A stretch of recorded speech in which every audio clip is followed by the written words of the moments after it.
Good day everyone! Bago ko simulan ang video na ito, shoutout muna kay Kaylin Cruz na nag-message sa amin. At kung isa ka rin sa may mga paano sa buhay, message mo lang kami sa Facebook. The link is on the description. Okay, let's begin! Hello everyone! Pagkapintas mo ng aloe vera, i-drain mo muna yung kumakatas na kulay dilaw. Yun ang tinatawag nilang laxative na pwede maging cause ng rashes at skin irritation. Dahil ang kukunin lang natin dito is yung pinaka-gel ng aloe vera. Huwag mo kukunin yung mga nakadikit sa balat niya. At para malaman mo kung sensitive ka ba sa aloe vera, ipahid mo muna siya sa braso mo. At kung hindi ka nagkaroon ng irritation, pwede ka na mag-apply nito sa iyong lips. Maglalagay na tayo ng sugar na magsisilbing pang-exfoliate ng ating lips para matanggal ang dead cells.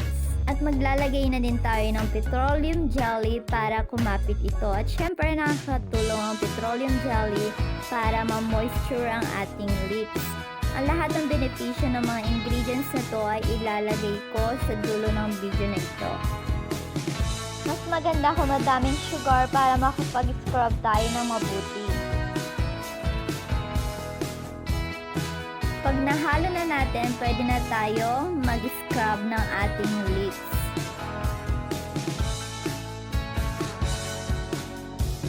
Isa sa pinakamagandang natural na pang-exfoliant ang sugar para matanggal ang dead cells mo sa iyong lips.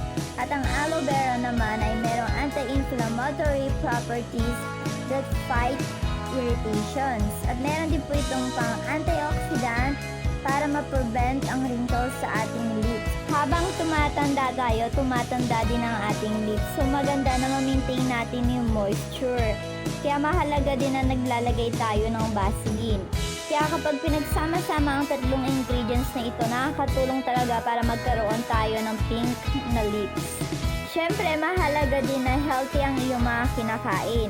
At kung gusto mo naman ng mga healthy at affordable na pagkain, visit mo lang ang channel na Bombom Slate.